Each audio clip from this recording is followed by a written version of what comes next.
یا صاحب الزمان یا صاحب الزمان۔ اعوذ باللہ من الشیطان الرجیم، بسم اللہ الرحمن الرحیم، الحمد للہ رب العالمین، والصلاة والسلام علی محمد وآلہ الطیبین الطاہرین۔ محترم ناظرین، آج ہماری گفتگو کا موضوع حدیث من ماتا ہے۔ جیسا کہ آپ سب جانتے ہیں کہ مہدویت کے موضوع کے اندر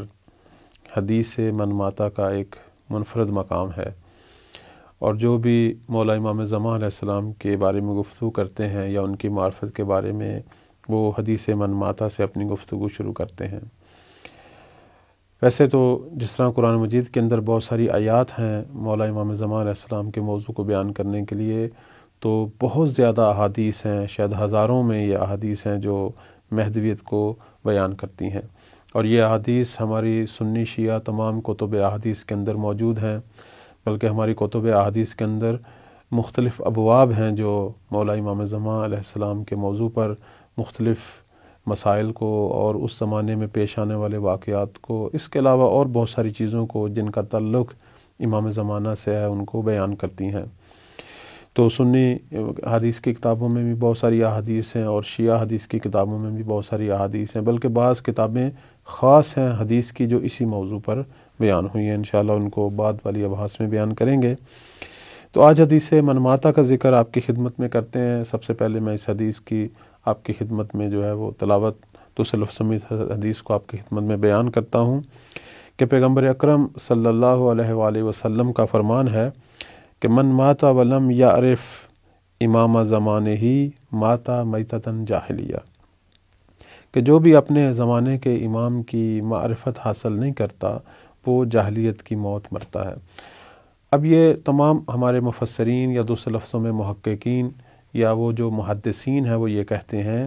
کہ جب پیغمبر اسلام صلی اللہ علیہ وآلہ وسلم اپنی گفتگو میں لفظ جاہلیت استعمال کریں تو اس سے مراد قبل از اسلام کی جاہلیت ہے، یعنی دوسرے لفظوں میں جو زمانے کے امام کی معرفت حاصل نہیں کرتا وہ گویا جس طرح قبل از اسلام جہالت تھی، جیسے کفر تھا، شرک تھا، اس کی موت اس انداز سے واقع ہوگی، یعنی وہ مسلمان موت نہیں مرے گا، کافر مرے گا۔ جیسے بعض اسی حدیث من ماتا کے اندر یہ بھی لفظ آیا کہ ماتا نصرانیاً و یہودیہ، ماتا نصرانیاً و یہودیہ، مثلا وہ نصرانی مرے گا، یہودی مرے گا، مشرک مرے گا، کافر مرے گا، لیکن مسلمان نہیں مرے گا۔ اب ہم یہ دیکھتے ہیں کہ یہ حدیث کہاں کہاں آئی ہے۔ اہل سنت کے اندر اگر ہم دیکھیں تو ان کی سیاستہ کے اندر یہ حدیث جو ہے وہ 7 اصحابہ نے نقل کی ہے، جیسے زید بن ارقم ہیں، عمر ابن ربیعہ ہیں، عبداللہ ابن عباس ہیں، عبداللہ ابن عمر ہیں، ابو الدرداء ہیں، معاذ ابن جبل ہیں، معاویہ ابن ابی سفیان ہیں۔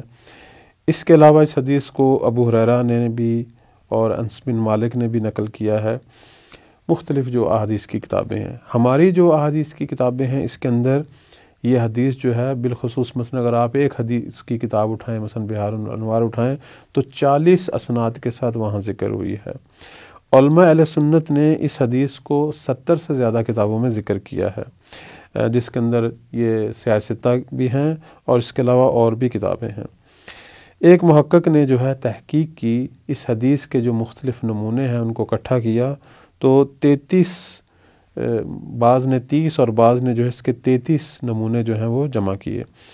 اور ان میں سے 10 نمونے جو ہیں یا 10 جو مضامین ہیں ان کا تعلق اہل سنت سے ہے، اور 13 کا تعلق جو ہے وہ شیعہ سے ہے۔ باقی 7 ایسے ہیں کہ جو شیعہ سنی دونوں کے لیے قابل اعتماد جو ماخذ ہیں یا منابع ہیں ان کے اندر ذکر ہوئے ہیں۔ بعض تو ایسے بھی ہمارے علماء گزرے ہیں کہ جنہوں نے اس حدیث کے متواتر ہونے پر جو ہے تاکید فرمائی ہے، جیسے شیخ مفید ہیں، شیخ بہائی ہیں، علامہ مجلسی ہیں،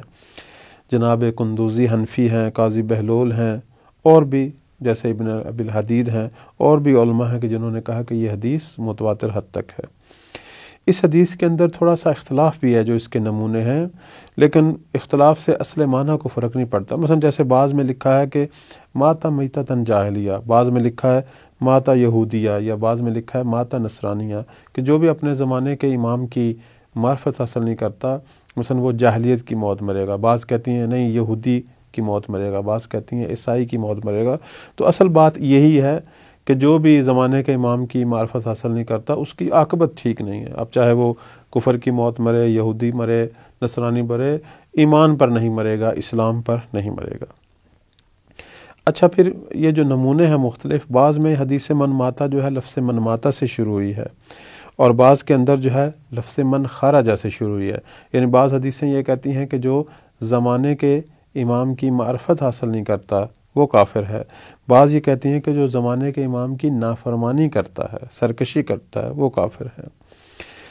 تو پس جو امام پروردگار کی طرف سے مقرر شدہ ہو، خدا کی طرف سے معین شدہ ہو، اس کی معرفت بھی ضروری ہے اور اس کی فرما برداری بھی ضروری ہے. اگر ہم اس حدیث کو سامنے رکھیں تو چند چیزیں جو ہیں وہ ہمارے سامنے ہونی چاہیے. سب سے پہلی بات جو ہے وہ یہ ہونی چاہیے کہ اللہ نے اور اس کے بعد اس کے پیغمبر نے سب سے زیادہ جس چیز پر زور دیا وہ علم ہے، اور علم کے اندر سب سے بلند مقام ہے معرفت کا، کیونکہ معرفت جو ہے وہ یقین کے ساتھ ہوتی ہے. وہی علم مفید ہوتا ہے کہ جس کے اندر انسان کو یقین ہو، کہ انسان اسلام کے جو بنیادی ارکان ہیں، اصول و فروع ہیں، اس کے اندر جو ہے وہ معرفت حاصل کرے. خود پروردگار کے بارے میں معرفت حاصل کرے، اس کے پیغمبر کے بارے میں معرفت حاصل کرے، اس پیغمبر کے بعد جو اولیاء ہیں، جو ولی امر ہیں، جو اس پیغمبر کے حقیقی معنوں میں جانشین ہیں، ان کی معرفت حاصل کرے. کیونکہ جب تک وہ صحیح معنوں میں معرفت حاصل نہیں کرے گا اس وقت تک صحیح معنوں میں ان کی اطاعت بھی نہیں کر سکتا. اطاعت یا عمل کے لیے ضروری ہے پہلے انسان عقلی اور ذہنی اور فکری طور پر ان کو جانے اور ان پر یقین پیدا کرے. تو سب سے پہلی جو چیز اس سے آتی ہے وہ یہ ہے کہ انسان اپنے زمانے کے امام کی معرفت پیدا کرے اور اطاعت کرے تاکہ جاہلیت کی موت سے جو ہے وہ نکلے. پھر یہ ہے کہ وہ یقین تک پہنچے. لفظ معرفت آیا، صرف علم نہیں آیا. یعنی ایسے مقام اپنے اندر ایک ایسا مقام پائے کہ پھر اسے کوئی ہوا ہوس اسے متاثر نہ کر سکے، کوئی شک و تردید جو ہے اس کے ذہن کو خراب نہ کر سکے. چونکہ جیسے پہلے بھی میں نے عرض کیا ہے کہ علم کے اندر بلند ترین مقام جو ہے وہ معرفت کا ہے. تو انسان جو معرفت رکھتا ہے وہ کامیاب ہے، اگر معرفت نہیں رکھتا تو ناکامی ہے. لہذا اسی لیے حدیث من ماتا کے اندر لفظ معرفت آیا، لفظ علم نہیں آیا. صرف جاننا کافی نہیں ہے بلکہ اتنا جانو کہ تمہیں یقین حاصل ہو جائے. اب یہاں ہم ایک اور چیز کی طرف دیکھ رہے ہیں، وہ یہ کہ یہ روایت یہ بتا رہی ہے کہ جس امام کی ہم نے معرفت حاصل کرنی ہے وہ امام ہمارا انتخاب کردہ نہیں ہے. چونکہ اگر امام ہمارا انتخاب کردہ ہو تو پھر اس کی معرفت ایسی نہیں ہوتی کہ جس کو حاصل نہ کرنے سے انسان جو ہے اس کی موت اسلام پر نہ ہو، یا وہ جہنم میں جائے گا، یا وہ یہودی نصرانی مرے گا. یقیناً امام پروردگار کا انتخاب کردہ ہے کہ جس کی معرفت اتنی اہم ہے. ہمارے اپنے انتخاب کردہ اماموں کی یہ حیثیت نہیں ہو سکتی، ہمارے اپنے انتخاب کردہ خلفاء کی حیثیت نہیں ہو سکتی. یہ جو ہمارے اپنے انتخاب کردہ ہوتے ہیں یہ ٹھیک ہے نظم امور کے لیے یا اسلامی معاشرے کو ایک خاص ڈگر پر چلانے کے لیے ٹھیک ہے، لیکن ان کا یہ مقام نہیں ہوتا کہ اگر انسان ان کی معرفت حاصل نہ کرے تو پھر وہ مسلمان ہی نہیں رہتا یا وہ جہنم میں جائے گا. یہ جو چیز ہے بتا رہی ہے کہ جس طرح نبی کا انتخاب اللہ کی طرف سے ہوتا ہے اور اس کی معرفت انسان کو، دوسرے لفظوں میں اس کی معرفت انسان کو جہنم سے بچاتی ہے، تو نبی کے بعد امام کا مقام بھی ایسا ہے کہ جس کی معرفت انسان کو جہنم سے بچاتی ہے. تو یہ بھی نبی کی طرح اللہ کی طرف سے منتخب کرتا ہوتا ہے. اس لیے ہم روایات کے اندر دیکھتے ہیں کہ صدر اسلام کے اندر جب کچھ لوگ آتے ہیں اور روایات کے اندر ذکر ہے کہ قبیلہ بنی عامر بن صعصع تھے، یہ آئے، انہوں نے کہا کہ ہم آپ کی، دوسرے لفظوں میں آپ پر ایمان لاتے ہیں، آپ کی تائید کرتے ہیں، آپ کی پشت پناہی کرتے ہیں، لیکن ایک چیز جو آپ مانیے وہ یہ کہ اپنے بعد جو ہے خلافت و امامت ہمارے سپرد کریں، ہمارے قبیلہ کو ملے. تو پیغمبر نے جو فرمایا، جو جملہ ہے پیغمبر کا جو فرمان ہے وہ یہ ہے کہ اقتدار خدا کے ہاتھ میں ہے، جس طرح وہ چاہے گا عمل ہوگا. دوسرے لفظوں میں پیغمبر فرما رہے ہیں کہ جس طرح میرا انتخاب میرے اپنے ہاتھ میں نہیں تھا، جس طرح اللہ نے مجھے انتخاب کیا ہے، اس طرح میرے بعد جس نے امام بننا ہے، جس نے خلیفہ بننا ہے، جس کے ہاتھ میں طاقت آنی ہے اسلامی معاشرے کی، اس کا انتخاب بھی پروردگار کے پاس ہے.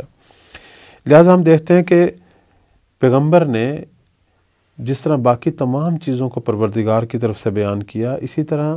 امامت و خلافت کو بھی اللہ کی طرف سے ہی بیان کیا۔ یہ کیسے ہو سکتا ہے کہ چھوٹے چھوٹے مسائل جو ہیں وہ اللہ بیان کرے اور اتنا بڑا مسئلہ جو ہے کائنات کا پیغمبر کے بعد امامت و خلافت وہ ہمارے اپنے ہاتھ میں ہو